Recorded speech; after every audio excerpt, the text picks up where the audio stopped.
여러 가지 그런 다양한 기능성 그리고 우리 뼈 건강 이외에 칼슘이 도움이 될 수 있는 그러한 부분들에 대해서 정리해서 말씀을 드리도록 하겠습니다. 네, 최근에 그 건강보험심사평가원의 자료를 보면 2016년도에 그 골다공증 환자 수가 80만 명에서 2020년 100만 명을 돌파했다라고 하는 그런 결과가 나와 있습니다. 그 연평균 약 6%씩 증가하고 있습니다. 그래서 이제 뼈 건강 관리가 정말 중요한 상황이고, 이 뼈 건강 관리에 도움이 되는 중요한 영양소 중에 하나가 바로 칼슘인데요. 그래서 오늘은 칼슘의 그런 어떤 기능성과 가능성에 대해서 살펴보도록 하겠습니다. 칼슘은 뼈를 구성하는 가장 중요한 그러한 미네랄이라고 할 수 있겠죠. 그 외에도 칼슘이 이제 하는 역할들이 여러 가지가 있는데, 혈액 응고에 필수적이고요. 또 신경 전달, 또 근육의 수축과 이완 관여를 하고 있고, 지방산과 담즙산들을 배출시키는 역할을 하기 때문에 대장의 자극을 좀 감소시켜주는 그러한 기능성 가지고 있습니다. 그리고 이제 심혈관 건강에 영향을 미치는 콜레스테롤 수준을 조절하는 데에도 중요한 역할을 담당한다라고 할 수 있겠죠. 우리 뼈 건강에 필요한 영양소들은 물론 칼슘 하나만 중요한 건 아니고, 지금 보시는 바와 같이 칼슘과 마그네슘, 그리고 이제 뼈 자체도 이제 단백질로 되어 있기 때문에 단백질도 중요하고, 또 단백질의 흡수에 필요한 비타민 C, 구리도 중요합니다. 그리고 칼슘 대사에 관여하는 비타민 D와 뼈의 밀도를 향상시켜주는 데 필요한 비타민 K도 이 뼈 건강을 위한 중요한 그런 영양소라고 할 수 있겠습니다. 칼슘은 우리 인체 내에서 가장 많이 존재하는 그런 미네랄입니다. 보통 성인의 경우에는 1200g, 1.2kg의 칼슘을 가지고 있고요. 이 칼슘 중에서 99%는 골격과 치아, 뼈와 치아에 존재를 하고, 나머지 1%가 이제 혈액과 조직에 분포를 하게 되는데, 뼈에 이제 존재하는 99%의 칼슘, 이 칼슘이 감소하게 되면 뼈가 약해지는 거죠. 그런데 이 혈액과 조직에 분포하는 그 1%의 칼슘이 부족하게 되면 우리가 생명활동 유지할 수가 없습니다. 그래서 1%, 99대 1이라는 그런 비율이지만 혈액과 조직 중에 있는 그 칼슘 1%의 칼슘이 우리 생명활동과는 더욱더 직접적인 관련성이 있다, 이렇게 말씀을 드릴 수가 있겠습니다.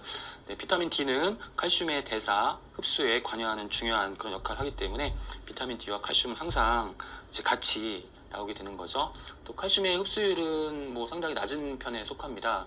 그래서 성인 같은 경우에는 이제 40%인데, 그나마 다행인 점은 성장기 어린이 때나 또 임신했을 때에는 칼슘의 흡수율이 높아지면서 필요한 칼슘을 가능하면 정상적으로 공급해 줄 수 있게 우리 몸이 좀 변화한다는 것들은 좀 긍정적인 부분이라 할 수 있겠고요. 여성기, 갱년기 여성의 경우에는 그 여성 호르몬 에스트로겐이 감소하면서 비타민 D가 제대로 이제 작동을 못하거나, 이 에스트로겐이 앞서 말씀드렸던 1%의 혈액과 조직에 분포하고 있는 이러한 칼슘을 보존하는 그런 효과를 가지고 있는데, 이 에스트로겐이 감소하면서 혈액과 조직 중에 1%의 칼슘이 이제 부족해지는 거죠. 부족해지면은 그 부분을 반드시 보충해 줘야 되기 때문에 뼈에서부터 계속 이제 칼슘을 용출해 내는 겁니다. 그렇기 때문에 뼈가 점점 약해지는 것이고, 골밀도 감소가 가속화 되는 것이죠.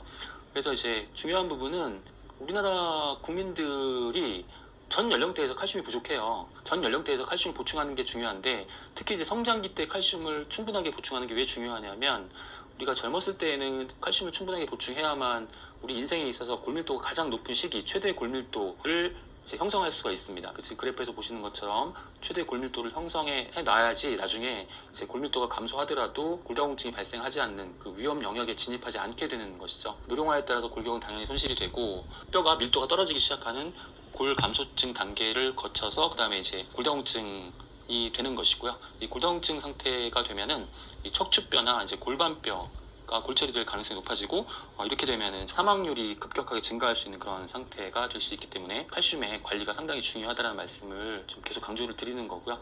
보통 이제 20대 중반 정도의 최대의 골밀도를 형성합니다. 그리고 이제 그 이후에 골밀도는 점차 감소하기 시작하는데, 나중에 이제 골밀도가 감소하다가 이 골다공증 위험 영역에 진입을 하게 되면은 이 골다공증의 위험성이 커지는 거고, 골절의 위험성도 같이 비례해서 커지게 되겠죠. 그래서 이 부분이 이제 골다공증 위험 구간이라고 할 수 있겠고, 어느 연령대에 이 구간에 진입을 하게 되는지, 이 부분이 상당히 중요합니다. 그래서 성장기 때 최대 골밀도를 이렇게 형성을 해 놓으면 나중에 이제 나이가 들어서 골밀도가 감소하더라도 이 골다공증 위험 영역에 진입을 하지 않을 수 있기 때문에, 그렇기 때문에 이 성장기 시기에 이 칼슘의 섭취가 매우 중요하다라는 말씀을 드리는 것이죠. 이 칼슘, 혈액 중의 칼슘 농도를 우리 몸이 어떻게 조절하는지를 잠깐 설명을 드리도록 하겠습니다. 예를 들어서 혈중의 칼슘 농도가 상승을 하게 되면은 그때는 이제 갑상선에서 칼시토닌 호르몬을 분비해서 이 혈중에 있는 칼슘을 뼈로 이제 이전을 시키게 되는 거죠. 그래서 뼈에 이제 칼슘이 더 많이 존재하게끔, 그래서 혈중의 칼슘 농도를 낮추게 되는 거고요. 반대로 혈중 칼슘 농도가 하락을 하게 되면은 부갑상선에서 PTH 호르몬을 분비시키고 파골세포를 활성화시켜가지고 혈중의 칼슘 농도가 떨어져 있으니까 뼈에서부터 칼슘을 계속 이제 용출을 시키는 거예요. 혈액 중에 칼슘 1%의 칼슘을 유지시키는 그런 역할을 하게 되는 것이죠. 그런데 이제 보통 이제 여성분들의 경우에는 갱년기 전에는 여성 호르몬 에스트로겐이 이런 혈중 칼슘 농도를 유지하는 역할을 하다가 에스트로겐의 분비가 감소가 되면은 혈중 칼슘을 보존하는 그러한 기능이 떨어지면서 혈중 칼슘 농도가 이제 1% 미만으로 떨어지게 되는 거죠. 그러면 이제 그때부터 계속 뼈에서 이제 칼슘을 계속 빼내와야 하기 때문에 그때부터 뼈의 강도가 훨씬 더 이제 많이 약해지게 되는 것이죠. 이제 골다공증은 그냥 뭐 뼈가 약해지고 뼈가 쉽게 부러지는 그러한 뭐 단순한 증상이 아니라 상당히 우리 삶의 질에도 큰 영향을 미치는 그런 아주 심각한 그런 질환으로 이해하시는 것이 좋겠습니다. 우리가 이제 어떤 질병에 의해서 삶의 질이 어느 정도 저하되는지 측정하는 그런 지표가 있는데 이 부분을 이제 삶의 질 지수라고 하는데요. 1.0이 이제 만점이라고 보시면 돼요. 1.0이 있으면 생활하는데 아무런 문제가 없고 불편함이 없다라고 하는 건데, 질병에 따라서 이제 이 수치가 많이 감소할 수 있거든요. 그래서 지금 수치를 보시면은 이 수치가 낮을수록 우리 생활에 더 나쁜 영향을 미친다, 삶의 질이 많이 떨어진다라고 이해하시면 되는데, 그 중에 가장 우리 삶의 질을 저하시키는 질병은 만성 신부전, 신장 질환이고, 그 다음에 뇌졸중, 암. 의외로 골다공증이 4위에 위치해 있어요. 다른 여러 가지 다양한 질병보다 훨씬 더 삶을 불편하게 하는 그런 질환이라는 것이 이제 밝혀진 거죠. 골다공증이 내 생애에서는 나타나지 않게 이렇게 잘 관리하시는 것이 정말 중요하다고 할 수 있겠습니다.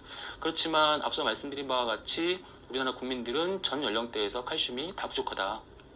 그 칼슘을 충분하게 섭취할 필요가 있는데, 노인분들도 부족할 뿐 아니라 일반 성인도 권장량의 한 60에서 70%밖에 섭취하지 못하고 있고, 특히 성장기에 있는 청소년 어린이들의 경우에도 상당히 부족합니다. 권장 섭취량이 옆에 쭉 나와 있는데, 완경기 여성분들의 경우에는 앞서 말씀드린 이유로 칼슘의 그 필요량이 더욱더 증가하게 되는 것이죠. 보통 성인들보다 50% 이상 칼슘을 더 1200mg까지 섭취를 해주셔야 되는데, 이렇게 섭취하지 못하고 있는 것이 현실이고요. 우리나라 비타민 D 결핍 인구 비율이 90%에 육박을 하고 있기 때문에 10명 중에 9명은 비타민 D가 부족하다는 것이죠. 칼슘도 부족하고 비타민 D도 부족하기 때문에 우리나라 국민들의 뼈 건강 상태가 상당히 심각한 수준에 와 있다라고 할 수 있겠습니다. 그래서 이런 부분들을 잘 기억하시고 충분하게 뼈 건강에 필요한 그런 영양소들을 보충하는 그런 식생활 습관 하실 수 있도록 노력하시는 것이 좋겠습니다. 그 밖에 이제 칼슘의 다른 기능들에 대해서 잠깐 알아보도록 하겠습니다. 일단 칼슘은 신경 전달에도 관여를 합니다. 그래서 우리가 이제 지금 보시는 그 그림이 우리 신경세포 간에 이제 그 신경 전달 물질이 이동하는 그런 과정인데, 칼슘이 있어야만 신경 전달 물질이 이제 그 신경 세포 간에 이전이 가능하다라는 부분이 있고요. 그리고 이제 근육의 수축과 이완에도 관여를 하죠. 칼슘이 있어야만 근육이 흥분되었을 때 그 이후에 이제 정상적인 상태로 이완되는 상태에서도 칼슘이 관여를 하고 있다라는 그런 내용입니다. 칼슘의 기타 기능에 대해서 보면 세포막 투과성을 감소시킬 수 있고요. 세포의 대사에도 관여를 하는 그러한 역할을 하게 됩니다. 우리 혈중의 LDL 감소, 나쁜 콜레스테롤 감소시키고, 또 대변으로 배설되는 포화지방산을 증가시킬 수 있다는 그런 결과들도 나와 있고요. 그리고 유리지방산이나 담즙산 등의 칼슘이 결합해서 배출시키는 과정을 통해서 대장암 위험을 감소시킬 수 있고요. 또 칼슘이 섭취가 부족했을 때에는 이제 고혈압의 원인이 될 수 있습니다. 왜냐하면 일반 음식물로 섭취하는 칼슘은 대사가 되면서 전혀 문제가 없는데, 만약에 칼슘의 섭취가 부족하게 되면은 뼈에 있는 칼슘을 용출시킨다라고 말씀을 드렸는데, 이렇게 나온 칼슘은 우리 혈액 중에 쌓이게 되는 그러한 상황이 간혹 발생하거든요. 그래서 이제 칼슘을 충분하게 섭취하는 것도 고혈압을 좀 예방하는 데 좀 도움이 될 수 있다, 이렇게 말씀을 드릴 수가 있는데, 이 중에서 중요한 것은 여기 지금 최근의 연구 결과들은 빨간색으로 표시된 부분들 대장암 위험을 감소시킬 수 있다. 이런 연구 결과들이 상당히 많이 나오고 있습니다. 올해 3월 5일 날 연합뉴스에서 기사가 하나 발표가 됐는데 우리나라 국민들에게 이제 대장암이 많이 발생을 하고 있죠.